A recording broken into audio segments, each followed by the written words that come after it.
How wonderful that some of you already got to visit a mosque. You're very fortunate here in Atlanta because you have many mosques, many opportunities to reach out to our Muslim brothers and sisters. In the whole state of Vermont, where I hail from, we have one. So you have no reason to not visit. It's right around the corner from you. There are mosques everywhere. And it's important that we visit because Islam is the most misunderstood and the most maligned religion in the world today. We are being whipped up into fear of Muslims. And when we are afraid, we're stupid, actually. We're operating out of just that reptilian part of our brain. When we're afraid, we don't have access to our higher functionings, our whole self, the power of the knowledge in our hearts, our whole being. We're resigned to a small place of living.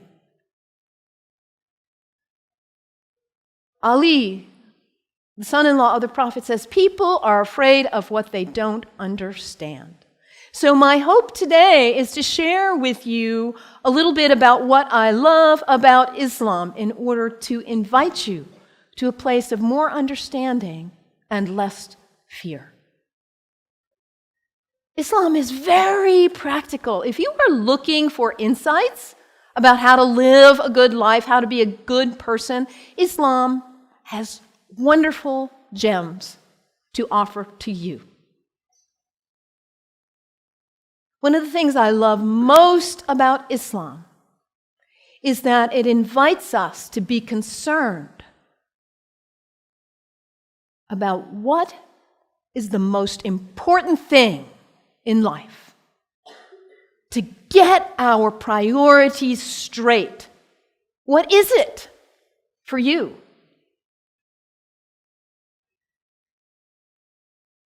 Stuff? Money? Power, prestige, family, kindness, service, love, art, compassion. What is it for you? If you get nothing else out of today, take that one question and live into it. And if you don't know the answer yet, find out. What is it for you? What's most important? In Islam, the answer is very clear.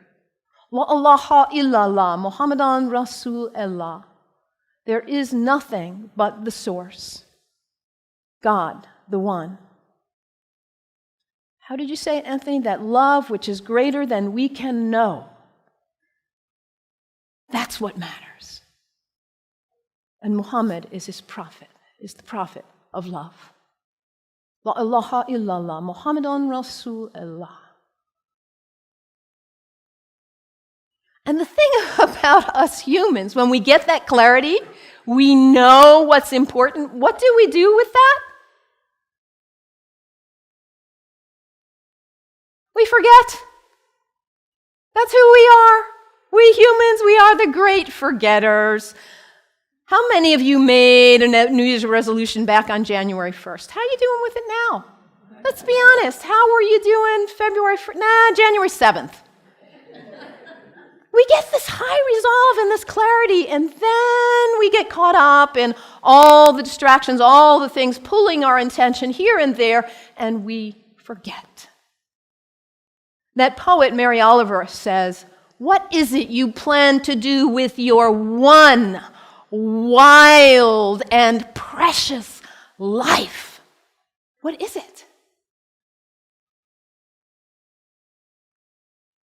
In order to not waste our life, we need to regularly hit that reset button, come on back to center, to our heart, to what we know is really why we are here, what we know is really important. Regularly throughout the day to stop and come back and say, well, let me check in and remember what matters so I don't waste my day or my week or my month or my life. And for Muslims, this is prayer, salat. It is the second pillar of Islam. The first pillar, la ilaha illallah, to know what matters. And the second pillar is to hit that reset button in order to regularly come back to center and remember what really matters. And for Muslims, this is not an activity in the head. It's an activity of the whole body. Allah Akbar, Allahu Akbar. Bismillah ar-Rahman ar-Rahim. Alhamdulillah, Rabbil Alameen. Ar-Rahman ar-Rahim. Malik Yawmiddin. Iyyak na'budu wa iyyak nasta'in. As-siratal mustaqim. Siratal ladhina an'amta alayhim. Ghayril maghdubi waladdallin. Amin. Allahu Akbar. Allahu Akbar. Allahu Akbar.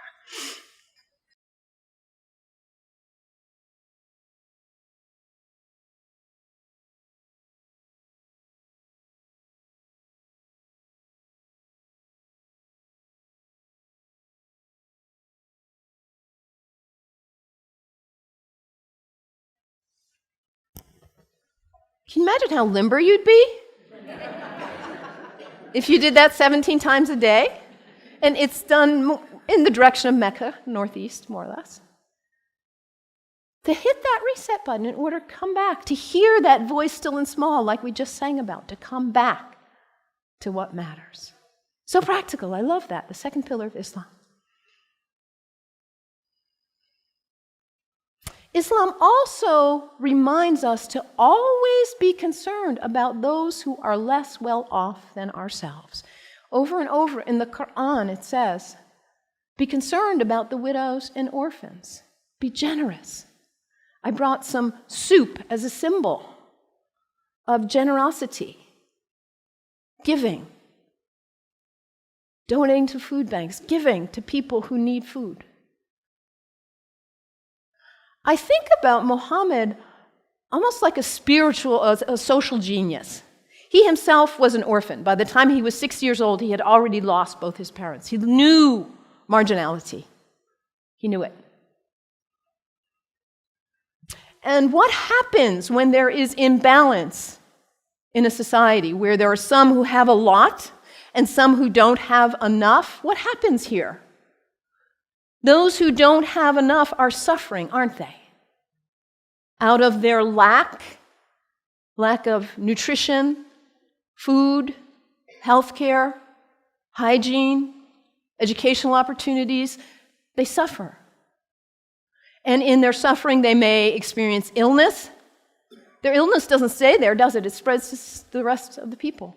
And in their need, they may choose to engage in criminal activity just to try to put food on the table. And that destabilizes the whole society when you have some without and some with too much. And what about the people with too much? Greed is spiritual bankruptcy. We cannot know well-being in our hearts when we are surrounded with too much while others are suffering. It creates instability. And Muhammad, peace be upon him, he was a spiritual genius, saying, let's bring it back into balance. Let's give. Let's be generous. And this is the third pillar of Islam, zakat, generosity. I love that about Islam. And I love, too, that Islam invites us to take a break from our habits. We humans, we're habitual creatures. We just are. We do something once, we do it again, we just do. How many of you are sitting in the same seat you always sit in today? That's okay, nothing wrong with that. We're creatures of habit. And if the habit's a good one, like brushing your teeth, wonderful. It strengthens you. Your habits can raise you up to give you strength and clarity to live your life on purpose with integrity. Or your habits can pull you down.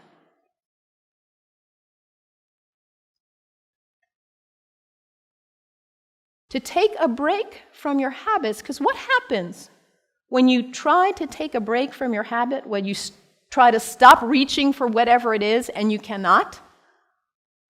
What is it for you? Coffee? Sugar? Alcohol? Drugs? Sex? Shopping? Your cell phone? Your tablet? Gossip? What is it for you, this behavior that you're caught in? You know it's not worthy of your best self, and yet there you are. It's addiction, isn't it? When we can't stop reaching for it, we can't stop doing it. And yet your life is so valuable, you matter. And to live your life on purpose and to cultivate the habits that raise you and strengthen you so you can be your most beautiful, best, loving, caring, giving self. So to take a break from your habits so you see who's in the driver's seat in your life. And put yourself back in the driver's seat, whatever it is for you. There are other people in this room who have also struggled with addiction in this way and who have overcome it. You can get help. You can do it. Your life matters. It's valuable. This is the next pillar of Islam, fasting. Fasting not just from food, but fasting from other activities and behaviors as well.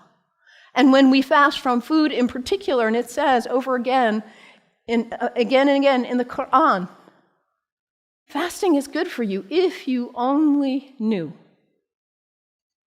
Because we put too much in our bodies, don't we? We stress them. We overeat and put junk. And we don't honor the beauty of ourselves. And also, when we fast, hunger is not a theory in the head, it's an experience in the body when we fast from food, that feeling. And then when you see somebody else on the street who is begging, it's not a theory. You feel empathy because you know what hunger feels like. It's harder to close your eyes and walk right on by. Muhammad, that spiritual social genius, to create harmony and stability in society. The fourth pillar of Islam, fasting, taking a break from your habits. So practical, I love it. And I also love about Islam that it encourages us to take a break from our location, to travel with intention, to recognize the power of space, the sacredness of space, and how the greats who have walked on this earth have blessed the earth with their presence, their breath, their thoughts, their actions. I know you are on the verge of a major decision about this sacred space for you. You have made this place sacred by your presence here. And as you perhaps choose to move on, you will perhaps make a new place sacred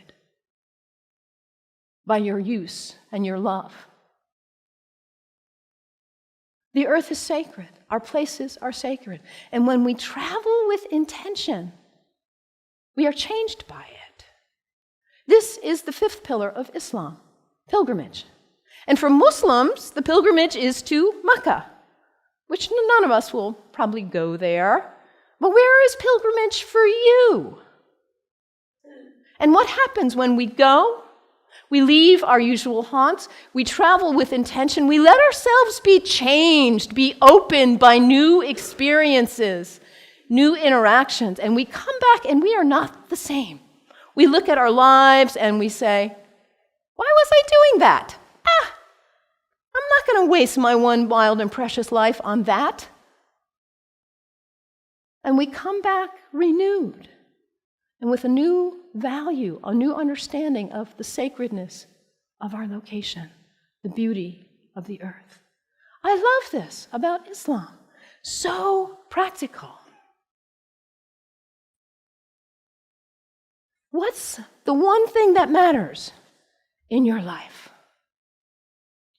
Hit that reset button regularly so you come back to your purpose. And don't be self-centered. Be always concerned about others and their needs. those less well off especially. And recognize the sacredness of the temple of your body. Cultivate habits that are worthy of you, that lift you to the best of who you are. And recognize the sacredness of space and the gift of the ancestors, the sages, the saints, the prophets who have gone before us and held a beacon of example for us. Travel with intention. Let yourself be changed. The 5 pillars of Islam. What great practical advice for living your life on purpose.